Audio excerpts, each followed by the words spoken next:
Honest with you guys right off the bat, I cannot be bothered filming. Haven't you? Come here. Come here, everyone wants to see you. No, come. She ran away. Hi guys, welcome back to my channel. So today I am going to do a 6-week update on my belly button piercing or navel piercing. Before I get into it, big sigh, I just want to do a few disclaimers. First disclaimer is, I'm sorry if I look like a shoe. I feel like a shoe. I don't feel great today as in my appearance. I'm not 100% on my appearance, so I'm sorry if that's showing in my makeup and my hair. Secondly, I'm sorry that my videos have been coming towards the end of the week. I try and upload on Tuesdays, but my life has been so busy that Tuesday's just not been a good day for me to upload, so I'm literally filming whenever I get the chance to, which happens to be towards the end of the week.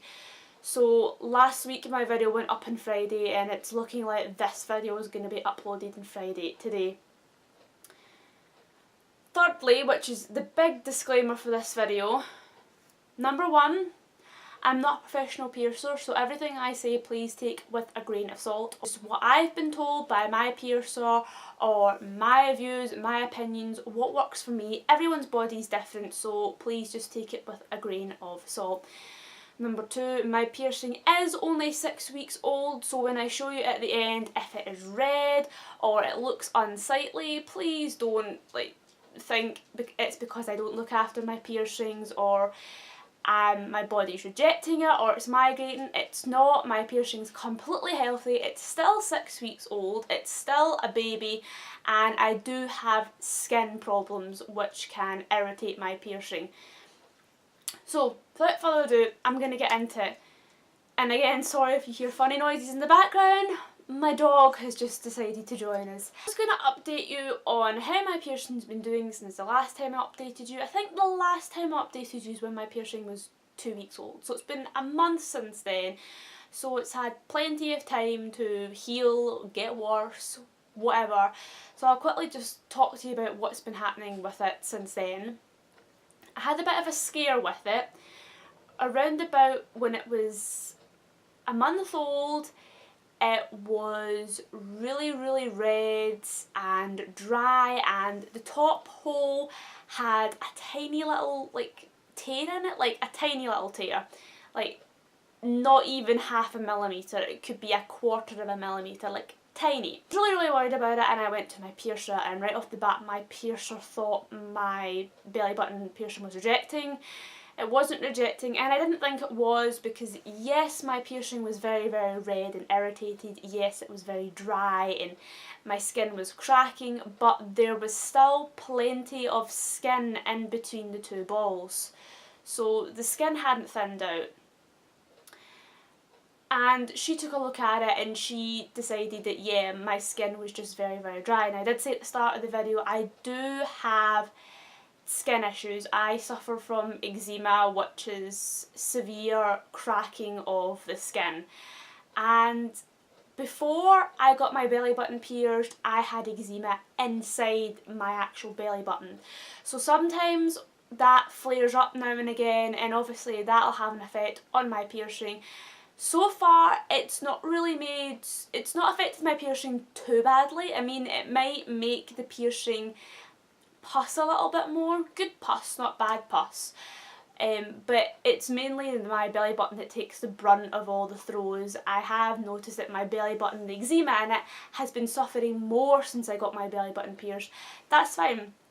I can handle that. If it's my belly button taking the brunt of the throws, I can handle that, as long as my piercing doesn't. So I was told by my piercer to stop using the sea salt I was given because it was drying out my skin, and I was told to use tea tree oil because tea tree oil will help to soften the skin. So that's what I've been using to clean my piercing. I've been using tea tree oil in the morning just to soften it, and tea tree at night. I haven't been using the tea tree to clean it, I've been using it to moisten the skin. I've just been using good old fashioned clean hot tap water just to get rid of all the crusties and the gunk. A couple of days ago, my eczema and my belly button flared up quite a bit due to, shall we say, Ladies' Month. And because my belly button itself was suffering so badly, my piercing did take a little bit of the brunt. My piercing was horribly dry, it was horribly red, and I wasn't in the house at the time, so I never had any cream or anything to put it on. Now I know, again, you should not use cream on a healing piercing, because if you put cream on a healing piercing it will clog up the holes and the piercing needs to breathe to be able to heal. I put very, very, very, very minimal cream on, and I usually just put it on the middle part, the in between the two balls where the skin is, just to soften things up, and it really does help. And like I said, everyone's body is different. I suffer from extremely dry skin, so water and tea tree oil will not cut it on its own for me. I need Savlon. I do have steroid cream which I will put nowhere near my piercing because steroid thins out your skin, so there's no way I would go near that with my piercing, but I do need to put it on my belly button, so I do make sure not to get any of that cream anywhere near the two holes, and it's just applied to the belly button to keep everything calm. I do show my belly button later on in the video. If it looks dry or crusty or red, now you know why. I have skin problems. It looks a lot better than it did last week. So that's how my piercing's doing just now. When I went to get my piercing checked, my piercer also shortened the bar again. The bar is still longer than the standard length, which is 10mm, but it's shorter than what it was. She said she gave me 4mm at the top and 4mm at the bottom, so I can still move the bar around to clean it. I'll give you an update on how my piercing's doing just now. I mean, I'm pretty happy with it. I mean, I do wish it wasn't as dry, but do you know what? As long as it doesn't migrate or reject, then I'm happy with it being red and dry. I can tolerate that. And the thing you need to bear in mind as well, if you've just had your belly button pierced or you're considering getting your belly button pierced, don't expect your belly button to stop being red after 2 weeks. Because I've heard of some cases where people's belly button piercings are red for up to a year after they have it pierced. That redness will stick around for quite a while. Again, depends on your body. Some people might have the redness for a month and then it might be gone, and then other people might have the redness for a year. I just wanted to tell you a little bit about my experience of getting my belly button pierced, because I said to you in my getting my belly button pierced vlog that I would do a separate experience video. I've not got around to doing it, so I thought I would just stick it in here. So I got pierced in Newark Hill at Fearless Needles, which is the same place that fixed my nose. I went into the shop with my mum and my boyfriend, and I was pretty scared. Like, I wanted to get my belly button re-pierced, but I was pretty scared because the first time I got my belly button pierced, it was agony. It was horribly painful. Like, if I was to do a scale, it was probably about a 6 out of 10 or a 7 out of 10. It wasn't comfortable, so I was really expecting it to be even worse because I was going to be pierced through scar tissue. But she took me through and she had a look at my piercing.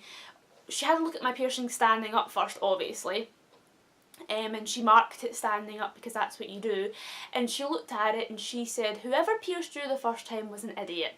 That's literally what she said. She said, "Neither wonder it migrated, they pierced you too shallow."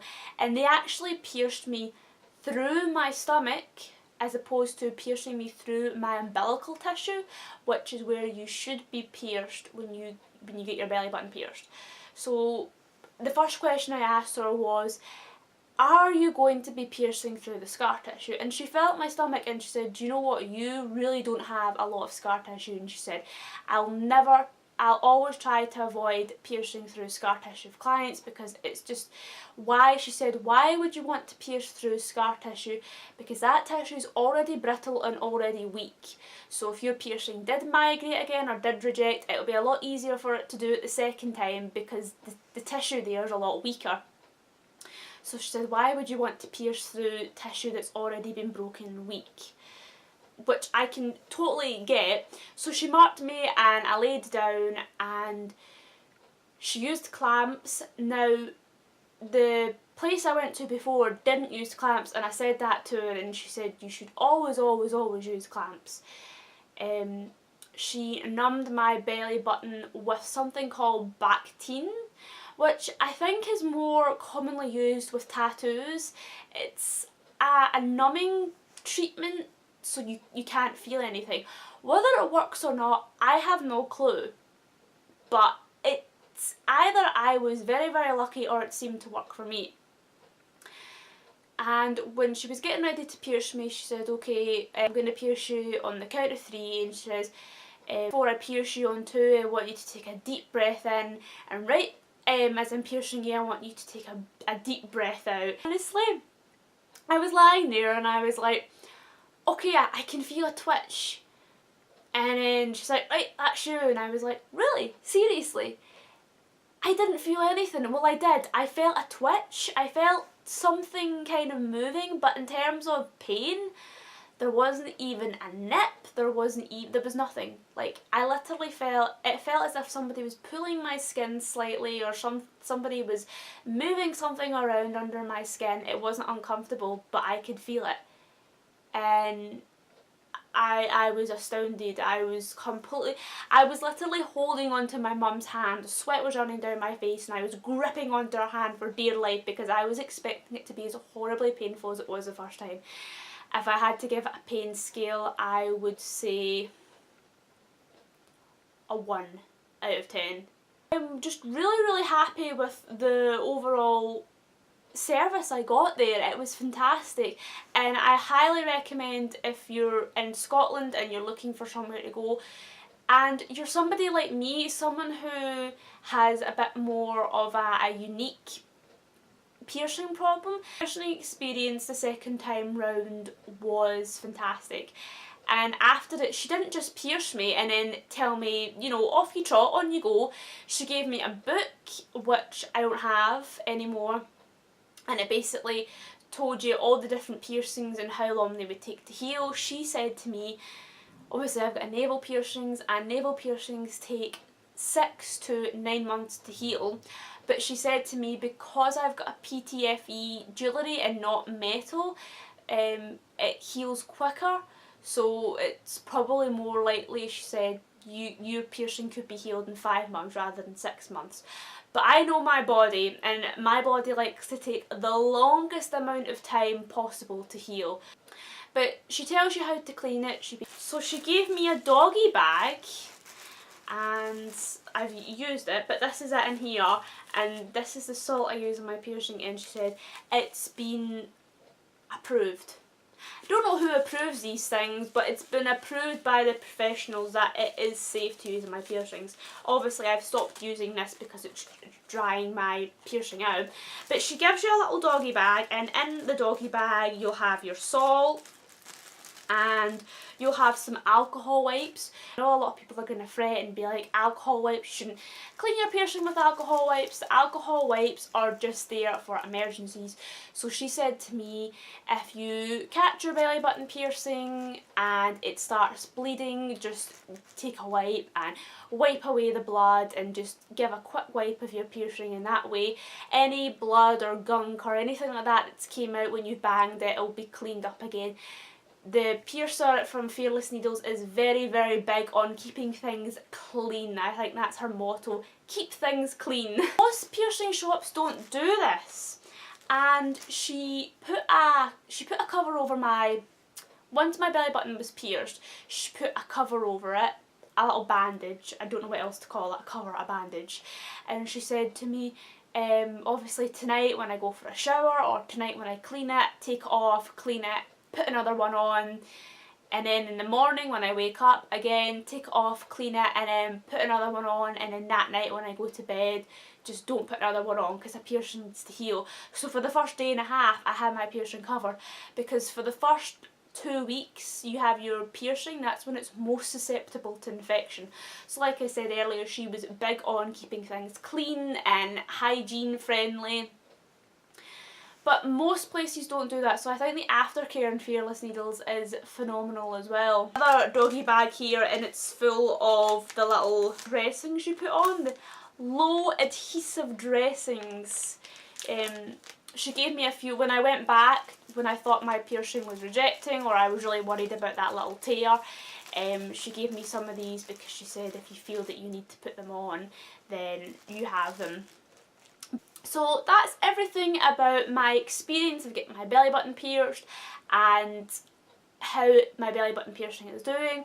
I'll probably do another update sometime later. I'm going to quickly show you, just keep in mind what I said to you at the start of the video. I do have skin problems, so if you can see into my belly button and you can see my belly button is ratchet, please just ignore that. It's got nothing to do with the piercing. I have skin issues, and again, the bottom hole of the piercing is a little bit dry and so is the top, and I do have a tiny tear in the top hole.